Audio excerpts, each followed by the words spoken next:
बंगाल में हो रही हिंसा? ऐसा है कि हमसे थोड़ा समय मांगा गया है, तो वहाँ विधिक कार्रवाई जो है करने के लिए मुझे आश्वासन मिला है कि संविधान की रक्षा हर संभव में की जाएगी और वहाँ जांच की जा रही है। जो लोग जो है इस तरह से अनलीगल असंवैधानिक कदम उठाए हैं, तो हमने जो है तो 2 अक्टूबर 2021 तक के लिए समय दिया है। अगर 2 अक्टूबर 2021 तक भारत को यदि हिंदू राष्ट्र घोषित नहीं किया गया, ईसाइयों और मुसलमानों की नेशनलिटी ख़त्म नहीं की गई, तो फिर 2 अक्टूबर गांधी जयंती के दिन मैं सरजू जी में जल समाधि लूँगा।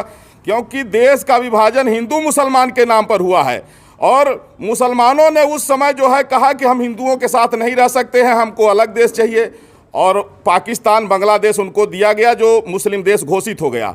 तो कम से कम दुनिया में एक देश तो हिंदुओं के लिए बचे। आज दुर्भाग्य है कि वेस्ट बंगाल में जितने यहाँ के मुसलमान हैं वो भी रोहिंग्याओं के साथ मिलकर के एक तरफ से हिंदुओं की हत्या कर रहे हैं, और उसी तरह जो है तो तमिलनाडु में हो रहा है, केरल में हो रहा है। जहाँ भी मुस्लिम आबादी ज़्यादा है उनको पाकिस्तान से प्रेम है, लेकिन हिंदू और हिंदुस्तान से नफरत है।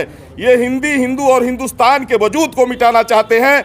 इसलिए अब आवश्यक है कि भारत को हिंदू राष्ट्र घोषित किया जाए, और अगर ऐसा नहीं होगा तो मैं जगत गुरु परमहंस आचार्य पीठ श्री तपस्वी छावनी राम घाट अयोध्या से हमने इनको 4 महीने का समय दिया है, नहीं तो गांधी जयंती के दिन 2 अक्टूबर 2021 को सरजू जी में जल समाधि लूँगा।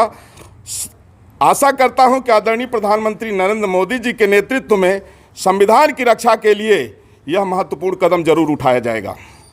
कि जब वहाँ की स्थिति से पता लगा कि जब वहाँ राज्यपाल महोदय पीड़ितों से मिलने के लिए गए, तो जिस तरह से वहाँ के मुस्लिम समुदाय ने, रोहिंग्याओं ने उनके साथ में जो बदसलूकी किया, इससे ये पता लग रहा है कि अब पूरे देश में मुसलमानों की नागरिकता समाप्त होनी चाहिए, भारत हिंदू राष्ट्र घोषित होना चाहिए।